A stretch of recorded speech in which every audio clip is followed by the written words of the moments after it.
Hello, everyone. On behalf of the Minda the Gunzburg Center for European Studies, I am Vassilis Coutifaris, and we are very excited to introduce Chinaza Asiegbu, who completed a research internship at the United Nations Scientific, Educational, and Cultural Organization. Enjoy. Hi, my name is Chinaza Asiegbu. I'm a junior studying history with the secondary in African Studies and Citation in French, and I believe in active waiting. I believe in manifesting your dreams through peripheral exposure and openness to opportunity. I believe that when you wait for a dream, you do not just wait, you prepare. Ever since I was a little girl, I have always dreamed of traveling to France. Like many children do, I drew inspiration from the American content that portrayed France as an effortlessly rose-tinted paradise where people travel to eat good bread and indulge in cheese, chocolate, and romance. Movies like Passport to Paris and books like Madeline only projected and reinforced these half-truths. Despite my little understanding of France at the time, I made up my mind then and there that I was going to be the US ambassador to France so that I could maintain diplomatic relations with France and immerse myself in the beautiful culture. As soon as I could, in 7th grade, I enrolled in French, which was relatively small but really intensive of a program. By 8th grade, my class had enough grasp on the language to write our own children's books in French in groups of 2 and 3. We even presented them to younger children in our community and taught them French along the process. My group's book was called Les 60 Croissants, and yes, we did provide good bread, cheese, and chocolate to pair with our activity.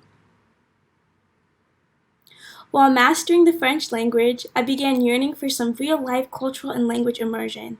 Yet, despite my efforts, the closest I got to an in-person French experience was traveling to see Les Miserables with my AP French class senior year. It seemed as if every time an opportunity opened up, a roadblock would crush the possibility of taking it. My sophomore year of high school, I applied to study abroad in Toulouse and was accepted, yet not offered enough financial aid to go. Similarly, the summer before senior year, I could not afford the class trip to France. But my freshman year at Harvard, I was accepted to the summer study abroad program in Paris on a full scholarship, and I didn't take it. You must be thinking to yourself, what was this girl thinking? Well, let me backtrack a bit. Even after 2 missed opportunities to go to France in high school, stepping onto Harvard's campus, France was on my heart, and I was determined to go. I don't really believe in giving up easily when you're going after something you really want. On top of that, my love for human rights and global affairs had only grown beyond just relationships between US and France. It had expanded to encompass a life mission to promote equality and justice for all countries in the world. But even as my desired range of impact widened, the source where that impact could take place remained the same. I wanted to go to France, and I just knew Harvard had a wealth of resources to make it happen, but I also had no idea how to get there. So I guess you could say I was kind of playing sort of a waiting game. I was just searching for the right opportunity to come along. Active waiting is not wishful waiting or lazy waiting. It's do something waiting. So I figured I would start at the home of professional and academic development, OCS.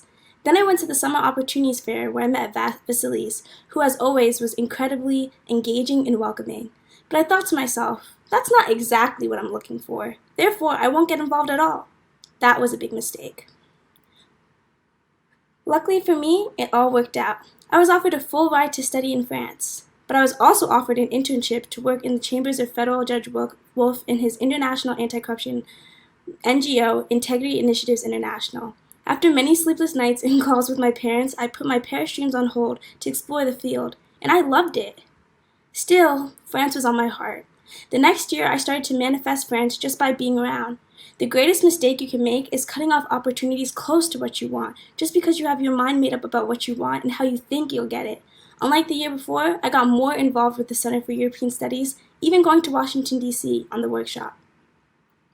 Vass taught me to put my eggs in multiple baskets and then wait to see what stuck, which, even to this day, is one of the greatest pieces of advice I've ever gotten. He told me to send him a list of organizations I was interested in. He even invited me to sit with the CES summer grantees of the last year, telling me, this will be you next year.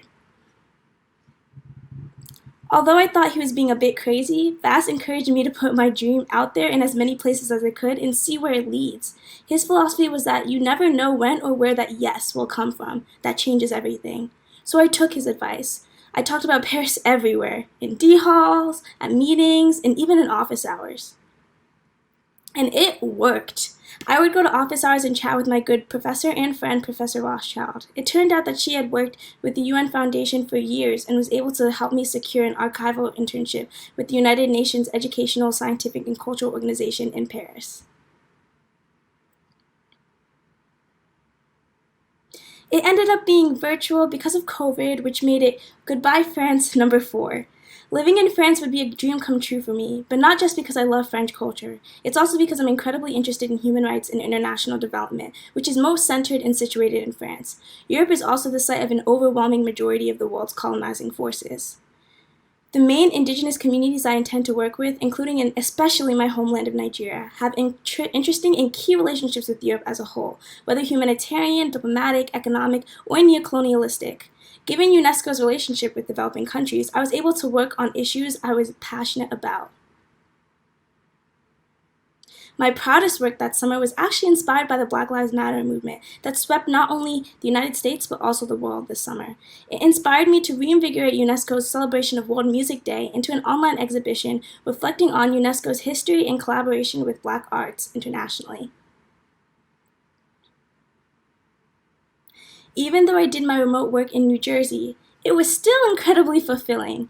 I felt like I was in exactly the right place at the right time. I met Adama, the chief archivist of UNESCO, and worked closely with my supervisor, Ang. I even ate pain de chocolat some days and imagined that I was in a French bistro with a few co-workers. You probably expected that by the end of this presentation, I'd have gone to France and lived happily ever after, but no, the story is unfinished. Yet I will remain optimistic and have faith that it will happen. Why? Because despite financial barriers or a global pandemic, I believe in the power of active waiting, even if it is 6 years in the making.